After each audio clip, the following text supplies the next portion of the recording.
I guess good afternoon.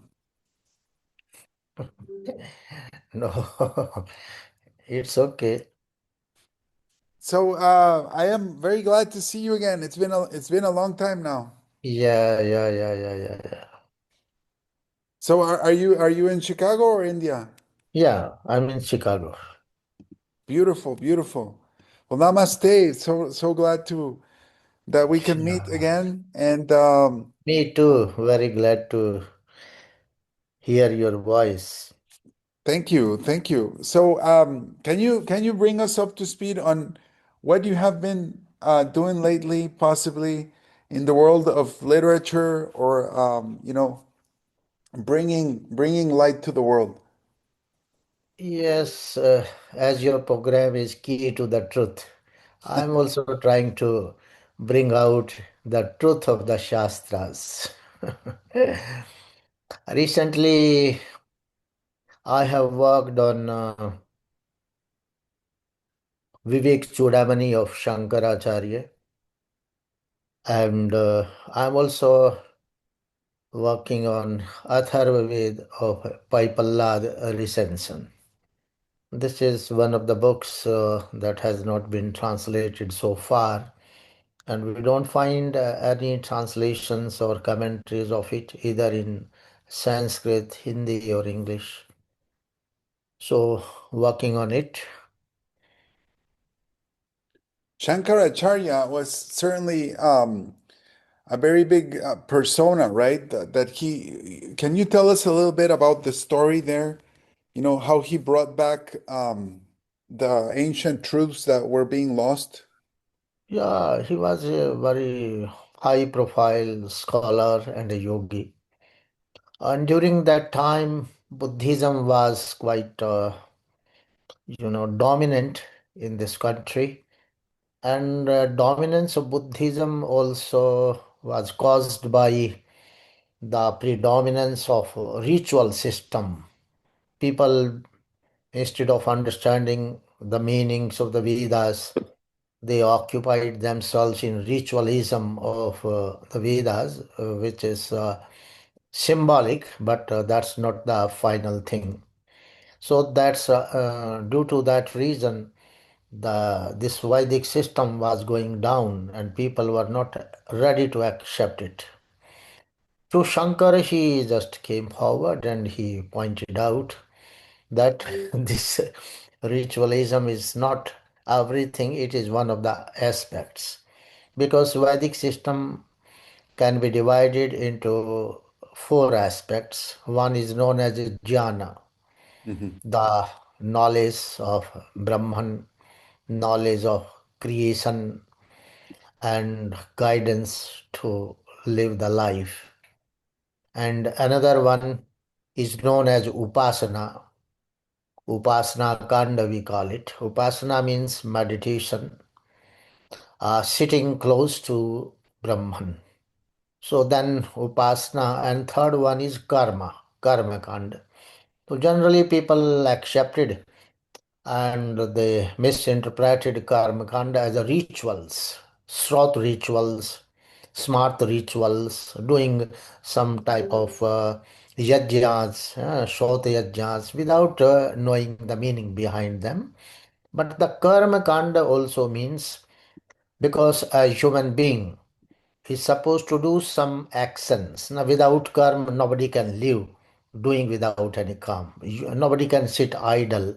So, what type of karma he can lead for the emancipation of his spiritual life, and as well as and that karma even involves whatever technology we are developing. The Vedas are saying that every action of human beings should be in alignment with the nature. And whatever exists in the nature, that is called as divine, because nature is the creation of Brahman. So, whatever rules, whatever system he has introduced in the nature, accordingly we must follow it and we must live a life in alignment of those systems. And if you do that, we will be sad that we are taking or living the divine life. So that is how the karma. Karma also belongs to the Brahman, because Brahman's karma is to create this universe. So human karma of human beings, actions of Brahman, this is all the karma kanda. And fourth one is Vijnana, the realization of the knowledge. Whatever knowledge information we have, we must realize it, experience it, we must live it. That is known as Vijnan. So these four aspects of Vedic philosophical system people forget, and they just occupied themselves only to the one aspect, involved into the one aspect, and that is also ritualism. That was also not the true aspect of the Vedic system. So Shankara came and he just reminded that this is not everything. There is a Upasana Kanda also, there is a Gyan Kanda also. Then he introduced Upanishads, Vedanta Darshan, and all these things.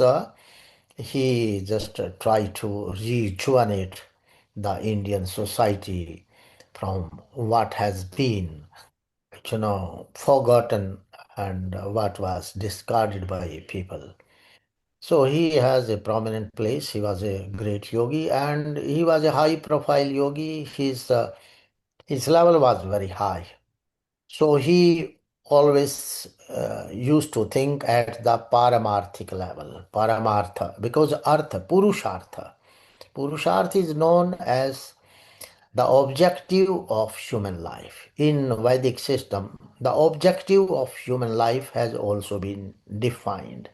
And that objective is often called as Purushartha. Purush means human being, and Artha means the objective of his life. And those four things are included into the Purushartha: Dharma, Artha, Kam, and Moksha.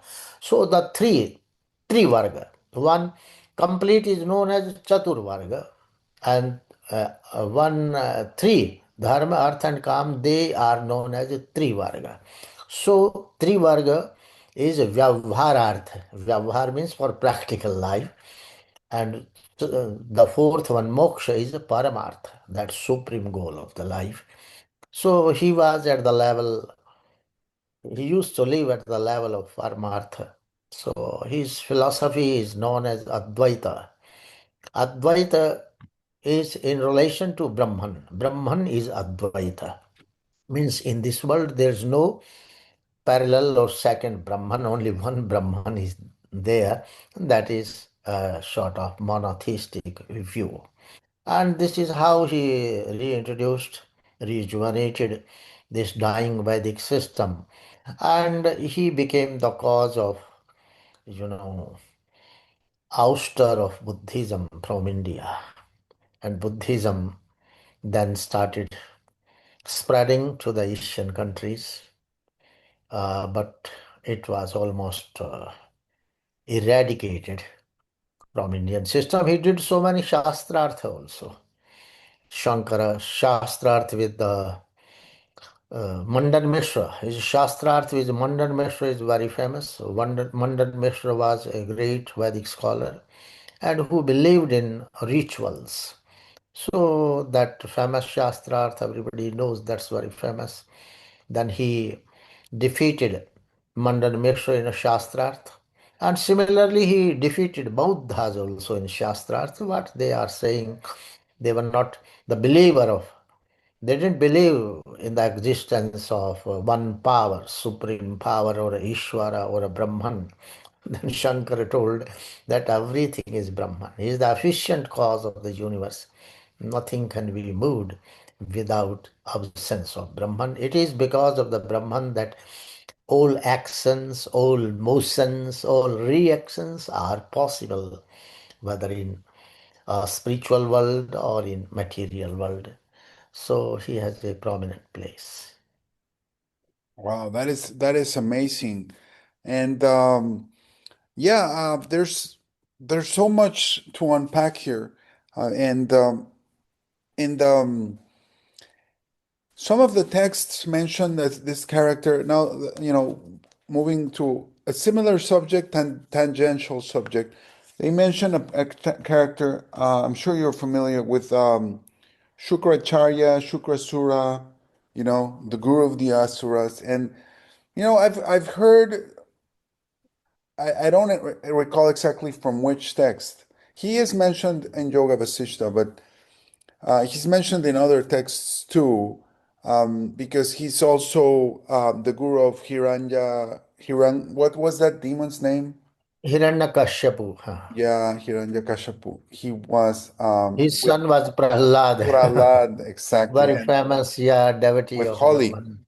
Yeah, the Mm, demon is Holly, the Rakshasa Holly. And so mm. some people ascribe the creation of certain religions, ritualistic religions, to Shukrasura. Have you seen any of that in your readings?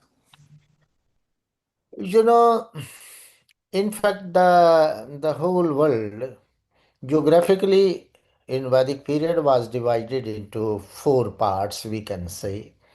One, one, one was Suralok. Sura means the eastern hemisphere, you can say eastern direction, and then eastern to the western one was known as Asura. The eastern direction was known as Asura because of the first presence of Sur means sun. So when sun is there in the east, then the west will remain without sun, or that is known as Asura. So the people, Vedic people during ancient time, they were present all over the globe. There were no such religion. Religion came very late. Even Hinduism came very late. All it was a Vedic system. And in Vedas, we don't find any mention of any personal regions or so. Bhumi Mata Putro Aham Prithivya, like this type of references are there. Yes, Bharat's reference is also there in Rig Veda. But by that time, it was not such division, this type of division was not there. So Shukra, actually, this Shukra and Brihaspati, it has two meanings. These are two characters, astronomical characters as well as historical characters. Then Shukracharya was known, the guru or preceptor of the Asuras, and Brihaspati was known as the guru of Suras. Why? Because when sun rises in the east and sets in the west, so the Jupiter's movement is also from east to west. So Jupiter was aligned with the Suras, and similarly, when sun rises in the sets in the west, so it is opposite. So Shukra, this Venus, is also opposite. So Venus is quite aligned with the western hemisphere. So that way Shukra was known as the guru of Asuras, and Brihaspati was known as guru of Suras. But reversely, these were historical personalities also. So the people who were living in the West, their guru was Shukracharya. They were not demons, demons, and these are some, I think, negative words. Devas and Danavas. Deva means northern hemisphere. Danav means southern hemisphere. So there was no some that qualitative difference, we can say. It is only the geographical boundaries. So Shukracharya, he used to live in the West and he was a great scholar of the West. And Brihaspati, he used to live in the East and he was a great scholar of the Eastern, in the East. So both, they were not. And Hiranyakashipu, because he was Danava, he belonged to the southern hemisphere. So his guru was Shukra. In his direction or in his side, that Shukra was the great personality. So it never meant that Shukra did something wrong and Brihaspati did something wrong. Both were Vedic scholars and they both were honored in their respective regions. So I never found this type of things. No doubt, Hiranyakashipu, always what happens, sometime the arrogant people, they take birth, they start ruling. It's a common thing because always you cannot find the good persons at the helm of affairs. Presently also this happens. Some are good, some are bad, some have different type of habits, inclinations. So Hiranyakashipu, he was one of the agnostic. He didn't believe in the existence of God. But his son Prahlad, he believed in the existence of God. So, and Hiranyakashipu, he became very arrogant and he started saying people in his country that you need not worship that Brahman. You worship me. I'm Brahman for you. So that type of thing. So his son himself revolted. Then there is a story that he tried to kill him many ways, but he could not. He could not be killed.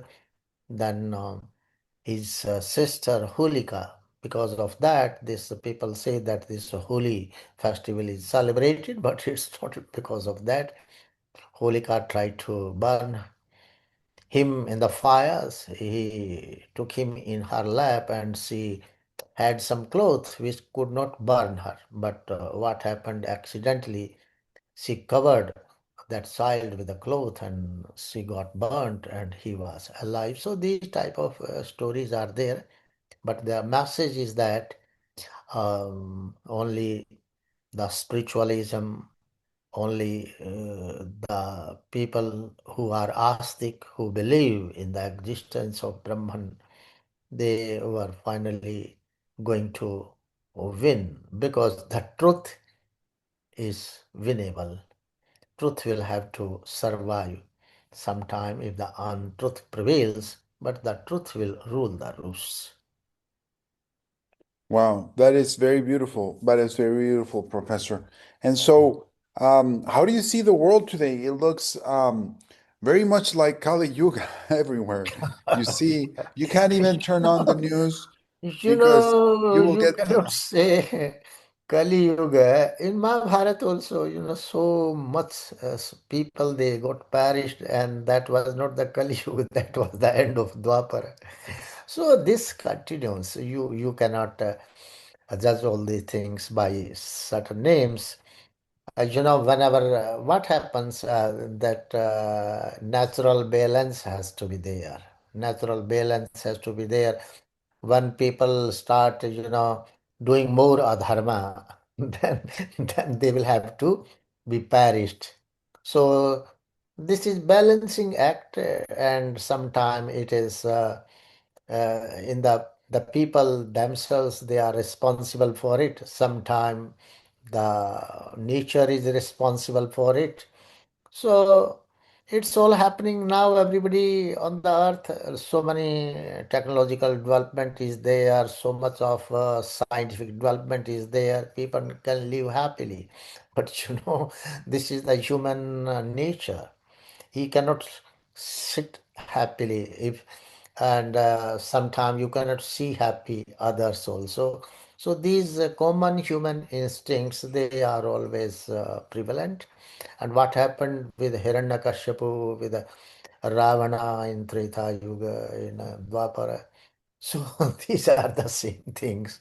These are very much natural. For this, the more and more spiritual literacy is essential. Spiritual literacy is essential until and unless we are able to understand what we are, what is the purpose of human life, how can we elevate ourselves, how can we downgrade ourselves. Until and unless this knowledge is given to the human being for their transformation. So in Vedic system it is said Janmana Jayate Shudraha. Everybody is a Shudra, is uneducated, is a wild man, animal from the when he takes the biological birth. But for his transformation into a good human being, his spiritual literacy, moral education, ethical education, knowledge is required. So what we are today giving knowledge, it is only the material knowledge. We are feeding the human beings with the knowledge of maintaining body, how to earn money, how to live comfortably. This is for the sake of the body. But the education for mind and soul, that is also required. And we are lacking in this at this front until the time this type of education will not be introduced into our syllabi, whatever discipline you study, but there must be some course, some 2 3 credits course for spiritual literacy. So human beings, they cannot, transform themselves until and unless they transform themselves.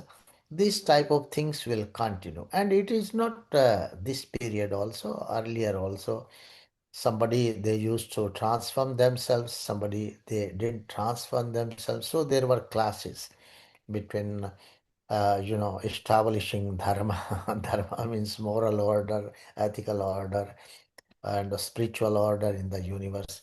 So this is all common things we cannot do away, or we cannot keep ourselves safe from this type of happenings. Right. At the end of the day, it's the individual progression, Yeah, evolution of the soul, right? right, right. So, yeah, the whatever family you're born with, whatever country, Yes, whatever, like everything is depending on your own spiritual progress. yes, And yes, yes. like what you're saying, we're seeing that is very so important. I mean, I see people are looking, they're searching, they're seeking everywhere, and there's a lot of need because we have a lot of psychological issues. We, Right, there's right. always had this, but right now it's like epidemic everywhere. Yes, because now the education is not there. During ancient time, there was education, the spiritual education. So the people they had access to it, but now we don't have access to that spiritual education that is required, more for the human beings. So we are, now directionless. So there is a terrorism, bloodshed everywhere, the war atmosphere is there. This goes on because we are not those spiritually high persons. You know, the Plato says either the philosopher should be the ruler or the ruler should be the philosopher.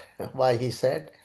Because only a spiritually high profile person, if he rules, he will think of so many things. He won't think of exploitation of people. He would like that everybody should flourish, just like the Veda says, Sarve Bhavantu Sukhinah, Sarve Santu Niramaya.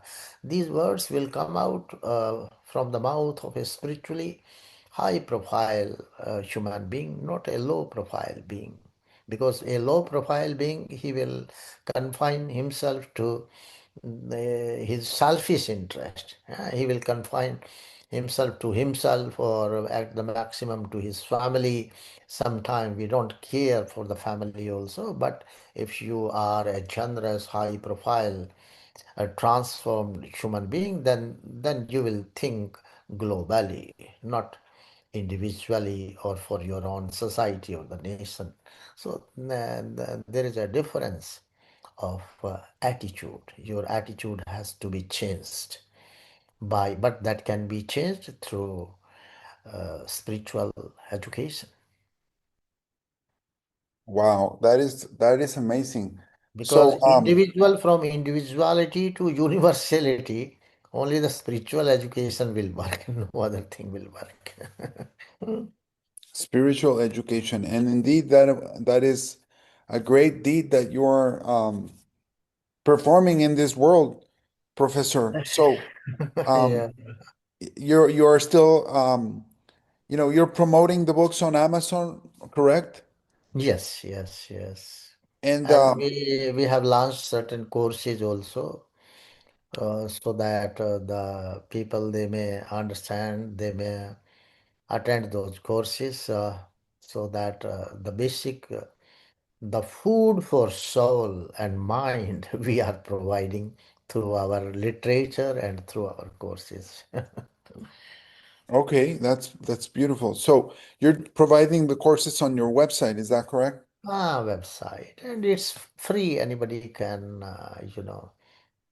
enroll, register, and there are pre-recorded videos by me. They can hear, and weekly we organize discussion sessions. Anybody can ask questions during that period, and if they have any doubts or clarifications, they are welcome.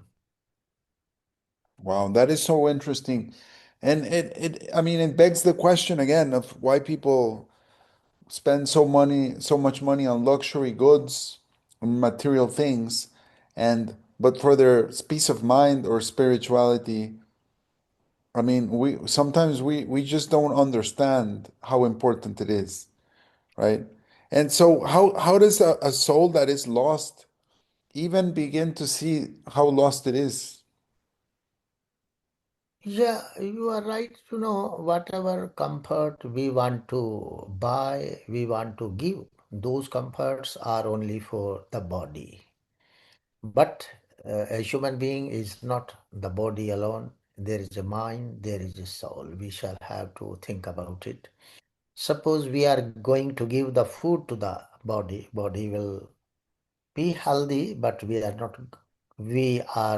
our mind and soul are striving uh, from food, then we are killing them. So body is okay. You are a lot of healthy persons, but mentally you will be depressed. You are in stressed. You are restless because you have not given food to your mind, and you have not given food to the soul. So spiritually also you are just like a dead person, spiritually dead person.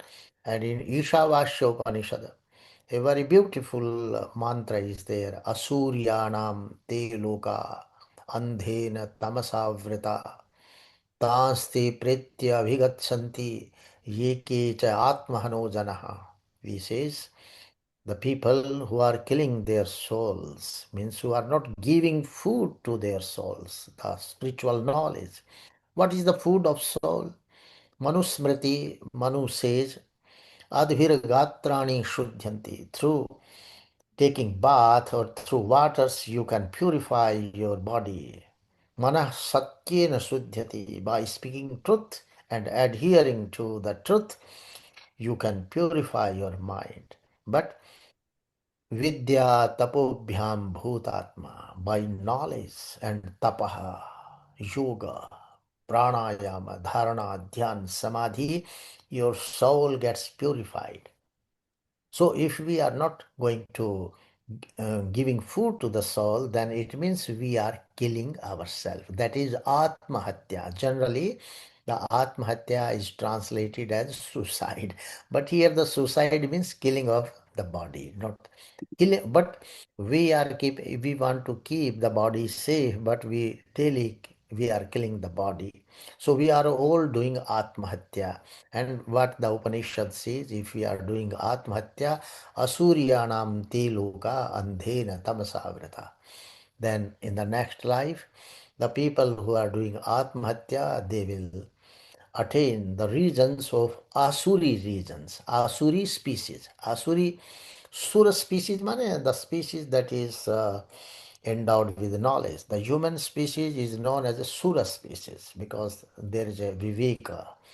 We can think what is good, what is bad, we can attain knowledge. But the other species, animal species, they do not have thinking power. They cannot gain knowledge. Whatever natural knowledge has been gifted by God to them, they only live by that. So those are known as Asuri yonis, Asuri yonis. So if you kill your soul, if you are going to kill your mind, then you no longer survive as a human being in the next life. So that food of soul and mind is must. So if we accumulate so much of the material things, so many comforts, those comforts are only for this body. Your mind is striving, dying of hunger. Your soul is need food. So that is partially lopsided. That cannot give you the perfect happiness, perfect calm, composure, shanti, what we call. You can receive. Om Shanti. Yeah. Shanti, Shanti. Yes, yeah, yeah. So, Yes, Professor, the Purushartha, can you elaborate a little bit more? I know you've talked about it right now, but yeah. can you dive a little deeper on the? Okay. Mhm. That's a good question. Purushartha, there are four things in Purushartha Dharma. Dharma means inculcating moral, ethical values, gaining knowledge. That is the first stage in childhood, when a person is till 25, or means in the initial stage of the life, he is required to earn dharma, those moral, ethical values, philosophical, spiritual knowledge, whatever knowledge he wants to gain, he must gain first. That is essential purushartha. That is essential part, objective of the human life, or that we can say the basic objective of the human life. Then after earning dharma, then you can go for artha. Artha means you can collect material resources for your livelihood, just to maintain your life. Because after brahmacharya, in fact, these are also associated with the four ashramas. In brahmacharya ashram, you are supposed to attain dharma. Then after brahmacharya, if you want to live a married life, then you will go for artha and kama. What is artha? uh, Accumulation of the material resources just to serve the need of your married life or your life cycle. But that artha must be based upon dharma, means moral, ethical standards. That earth must be earned with those moral and ethical standards, not through illegitimate means, what we call today. So for that, yam and niyama is quite essential. Yam is the self-discipline, niyam is the social discipline. You will have to be there. Vaisheshik Darshan says, if you earn money even with honesty, but you are not following the ahimsa, asteya, satya, aparigraha, these yamas you are not following, then that money earned with honesty is also useless. That is not going to help in your spiritual elevation, because when we interact with the people in the society, we should be truthful in our behavior, in our interactions. We must observe. We should not be greedy, that aparigraha. We should not hoard the material things more than required by us, so that other people, they may also survive. Then ahimsa, we must be non-violent in our thoughts, in our actions. So these type of things are required. Similarly, niyamas are required, where you can be shaucha, santosha, tapaha, ishvara, pranidhanani, we call the cleanliness of body, mind, and soul, contentment, or doing meditation of Brahman, like that, all these things. This is the personal discipline, and social discipline is required. So while earning earth, you will have, it should be based upon dharma, and that can be done in grihastha life. And second thing is karma, just to fulfillment of your legitimate desires, not illegitimate desires. So those legitimacy and illegitimacy will be defined by the dharma only. So whatever is legitimate for you, you fulfill your desires.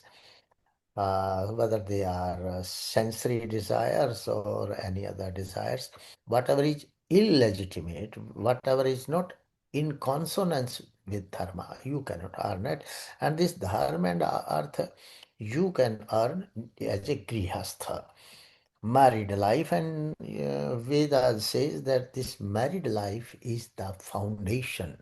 This grihastha ashram is the foundation of all ashramas. This grihastha ashram sustains all ashramas, because if you are earning money, you will be giving tax to the government, you will be sustaining those gurukulas, educational institution. If somebody is living in vanaprastha, that is also dependent upon you. If somebody is on sannyasa, that is also on grihastha. So this is the basic one. So dharma, then artha, kam, and the fourth one is moksha. So after grihastha, you will retire to the forest life or secluded life known as a vanaprastha. And after vanaprastha, that's sannyas. And means this stage by stage uh, development is going to qualify you for that moksha. But if you are already qualified and you have a strong willpower for vairagya, then directly from a brahmacharya ashram, you can jump to the sannyasa ashram also. You can skip this the two stages, grihastha and vanaprastha. You can directly become sannyasi from grihasthi, from vanaprasthi, whatever. That depends upon your mindset, what your mind is, whether allowing you or not. So, and if you are not eligible for that, you cannot enter into vanaprastha and sannyas. These are all not compulsory. The brahmacharya ashram, dharma, purusharth is compulsory. Then if you will stick to the earth and calm, you will live over there. There's no need to go to the vanaprastha and sannyas, because if mentally you are not prepared, mentally you are not qualified, then that is not going to help you. Wow, so much to unpack.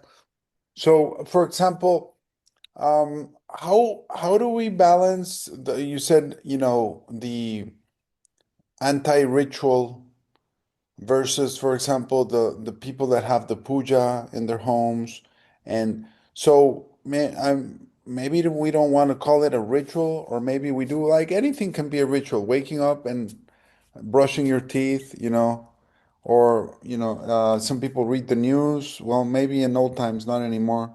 When they have their morning coffee. So what if we don't want it to be too ritualistic?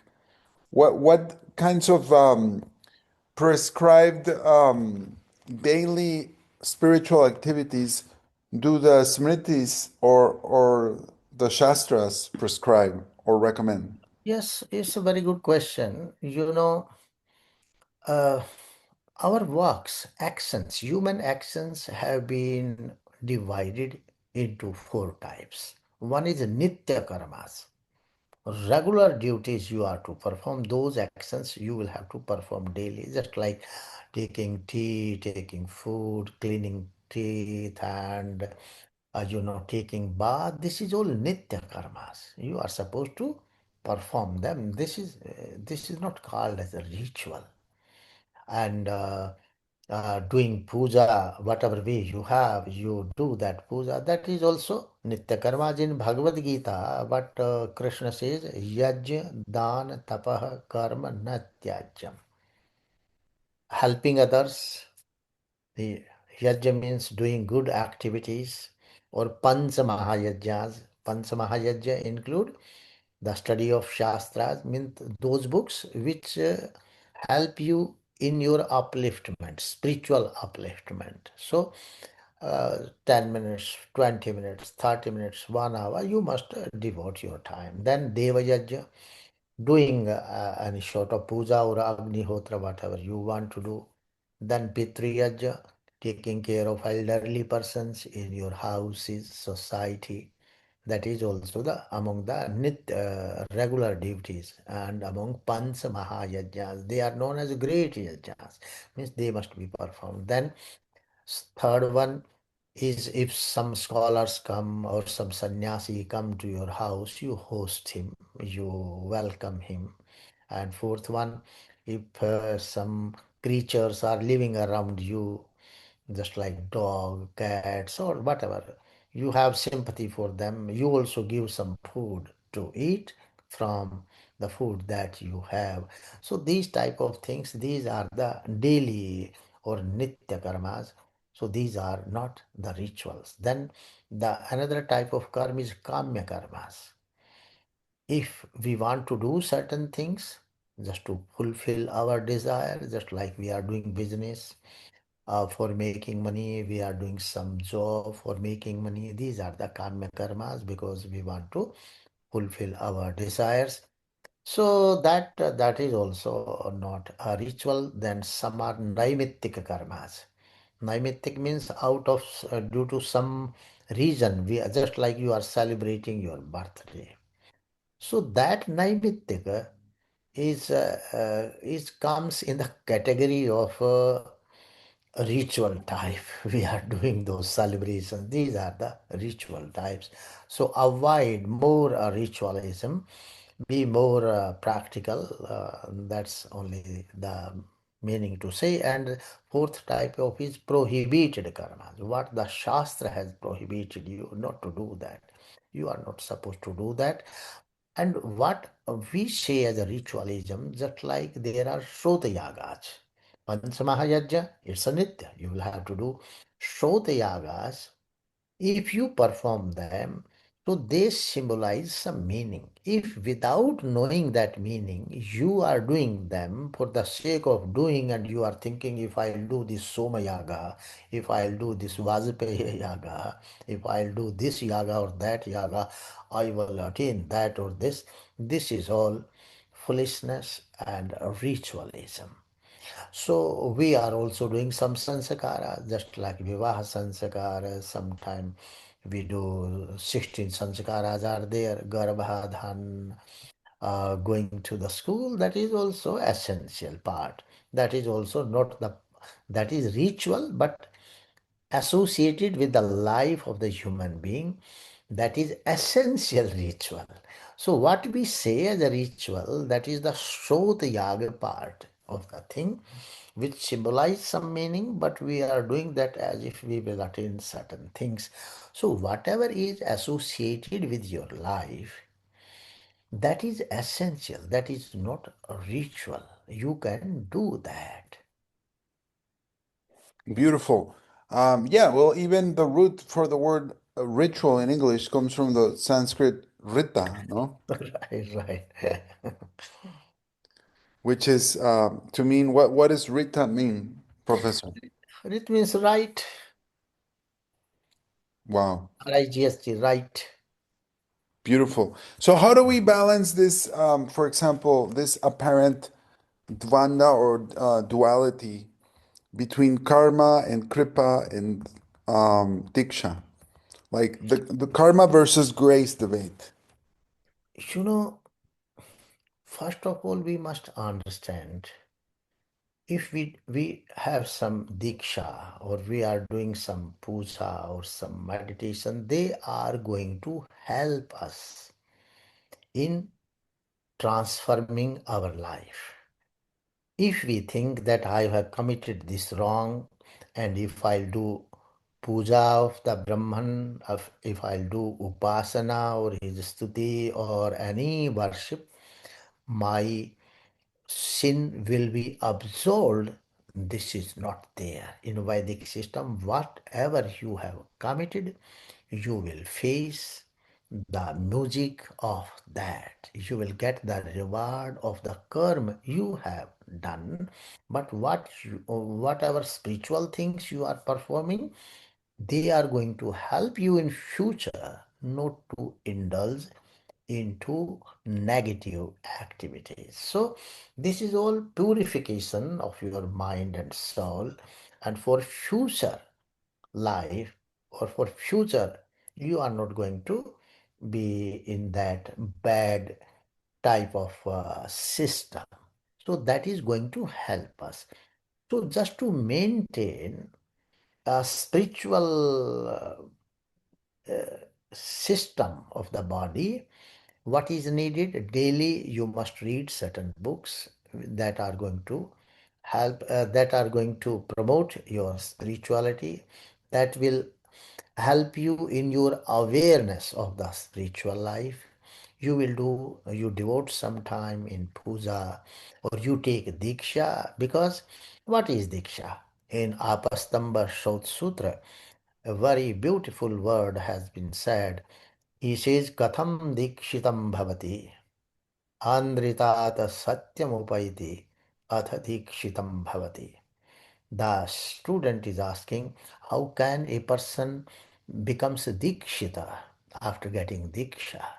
He says, Anritat satyam upaiti atha dikshitam bhavati. When a human being, he transform himself from the untruthful things to the truth, that is that is known as a diksha. So diksha means uh, going away or abandoning what is not necessary and what is avidya, and accepting what is vidya. Just like tamasoma jyotirgamaya asatoma sadagamaya mrityurama amritam gamaya, same type of things.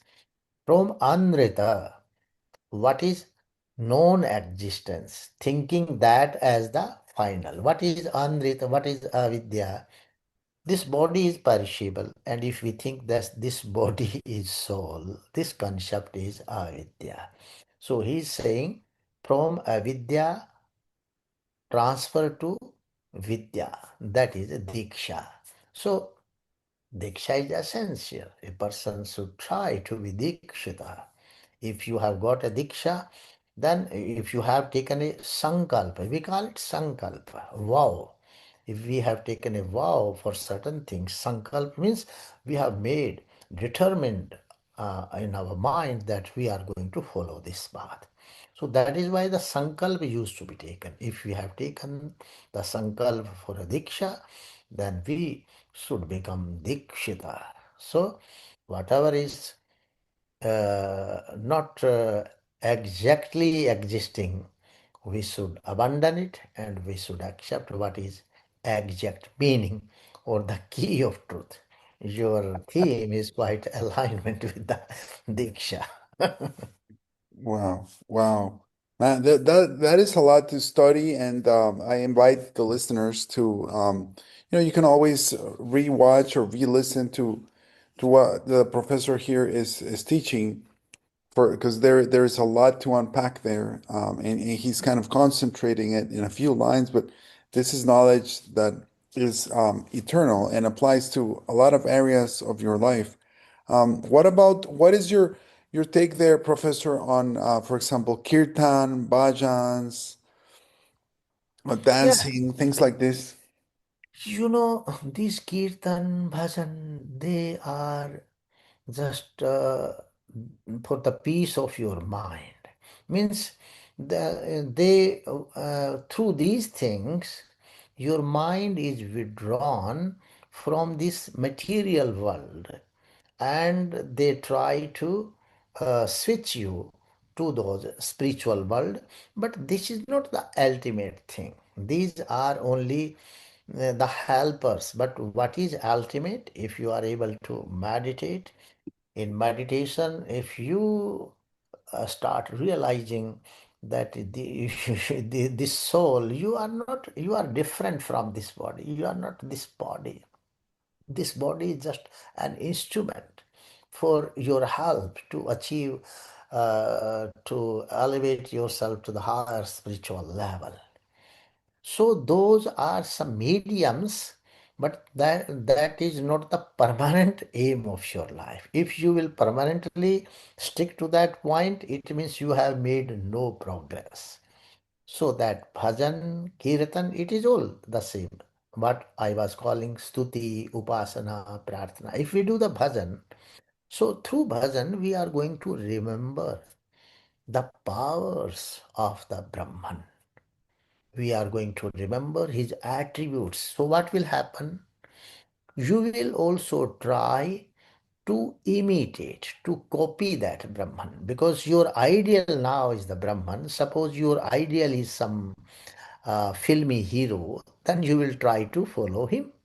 So by doing bhajan, kirtan, you are making Brahman, that supreme power, as your ideal. And if that has become your ideal, then you will try to follow him or try to inculcate his attributes. You will like to be like him because your ideal has changed. So these are those things that are going to help you in your or mold you to the direction of spirituality. But ultimate spirituality will come through Ashtanga Yoga. When you will start deepening yourself in dharana, dhyan, and samadhi. What is dharana? Focusing your mind to one point, that is dharana. And if that focus persists for a long period, then that dharana becomes dhyana. If that long period focus, the point you are focusing, if you become one with that point and you don't find any difference in that point, that is dhyana.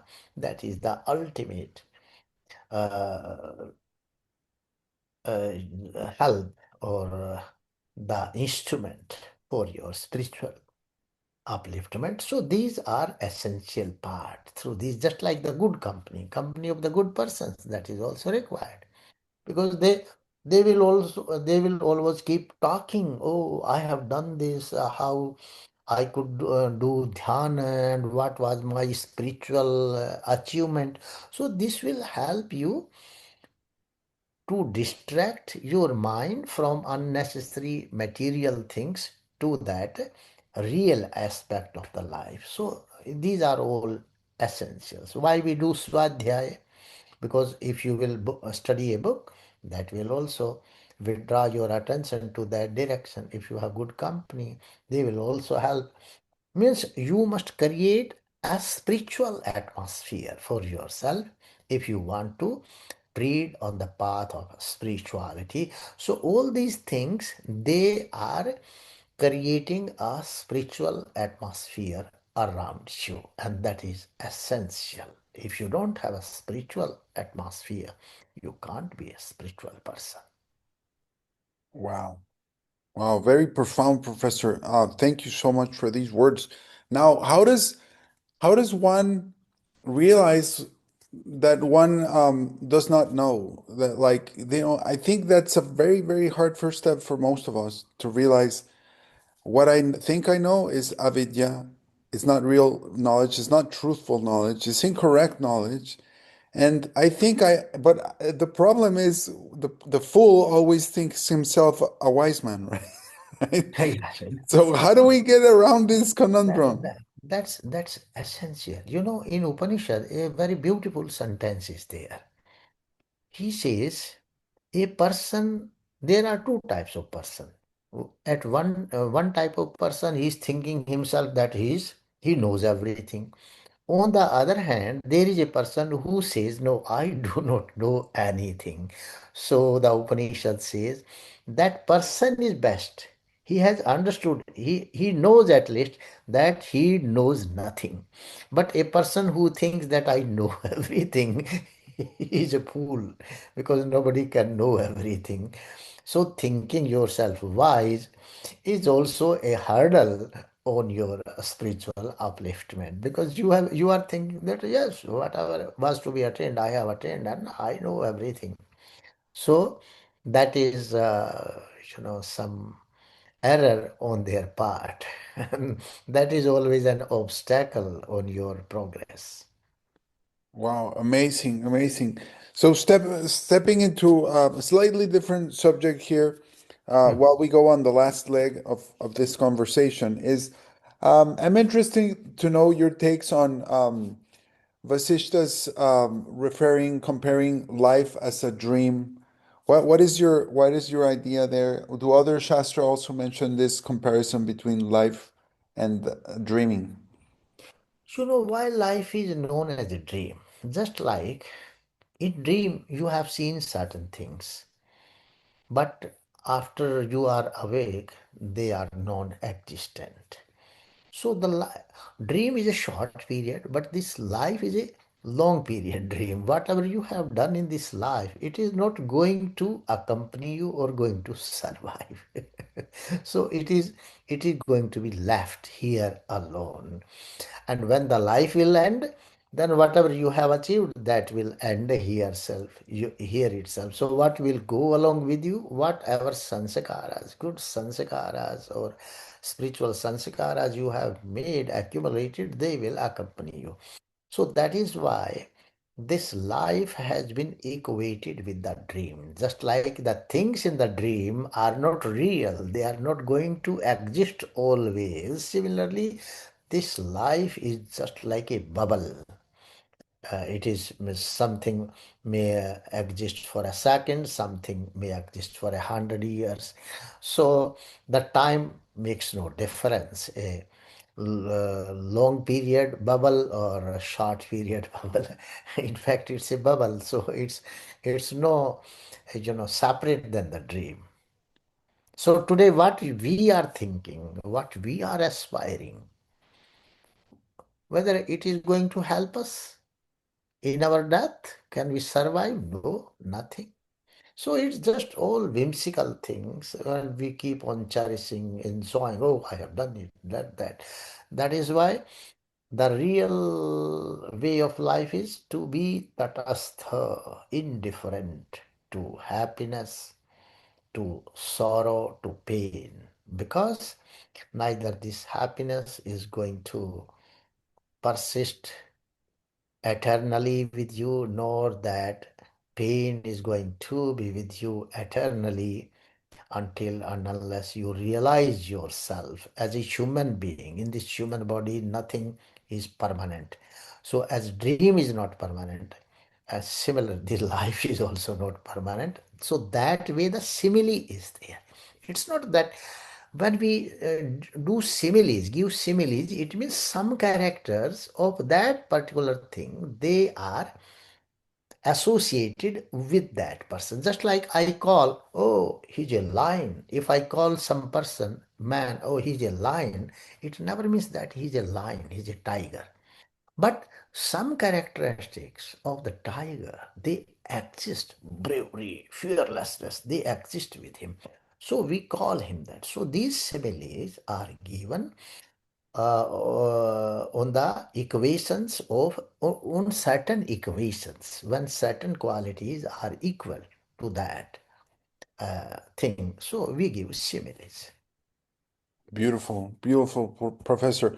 Well, here in the last few minutes, I also had another question I wanted to run by Yeah, you. yeah, And what is the role of water in the Vedanta, in the scriptures? I've heard some mentions also in the Srimad Bhagavatam as the water possibly sprouting from the navel of the Lord. Can you help us understand a little bit better the role of water in the universe, in our lives, in purification or spiritually? yeah. You know, without water is the life.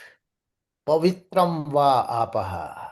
The Veda says, Pavitram va apaha. These waters are purifier. Even that sun rays, they are purifier. So water, air, sun rays, they purify, they are purifiers, they are sustainers, they are rejuvenators.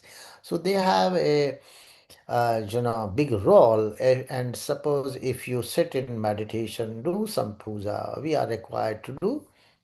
We take bath so that we may purify ourselves. And even in general practical life also, if you will take a bath, you will feel fresh. That freshness comes. So it's rejuvenating. That is why when you do yajna also, some achmans, you three sips are required. You take some water, you drink some water. So no doubt, this water plays an important role in the sustenance of life itself. If there is no water, no life. So it is also a purifying agent, and it is essential for everything. It has even the rituals also, the water is used, you sprinkle it. So it symbolizes all the things, symbolize life, necessity, purification, refreshness. That purification is refreshness, nothing else. If you feel refreshed, so that is. So water is has a lot of role, no doubt. Do the Shastras mention the possible origin of water? You know that when we talk about the sequence of Panch Mahabhutas, so water is said to be Agni Rapaha because Agni is Agni originated from Vayu. So Vayu means all gases. In Agni we have hydrogen, we have oxygen. So from Agni, from because this hydrogen oxygen element, the water comes. So this is the origin of water is from Agni, and it is also said that Apahava idam agra asid. Before the life came on this earth, so the water existed first. Had there been no water, life would not have come, and after that, the life, animal life or human life came into being.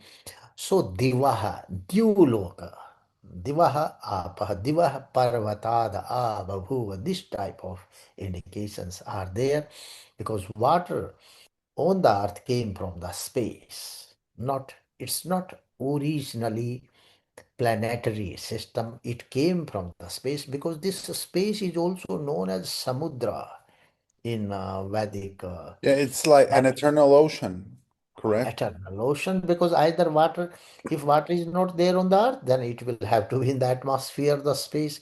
So Brahman, he has provided all amenities in the space. So wherever those amenities are available to whatever planet or those conditions are created and the life gets flourish, no, there's no life. Beautiful, Professor. Well, I thank you so much from the bottom of my heart, from my Thank you. spirit, Thank you. for your time and for your wisdom that you share here with us, Professor Ravi Prakash Arya. It's a pleasure, an honor, sir, and many blessings to you. Thank you. Thank you. No problem. We'll meet again. Namaste. Namaste.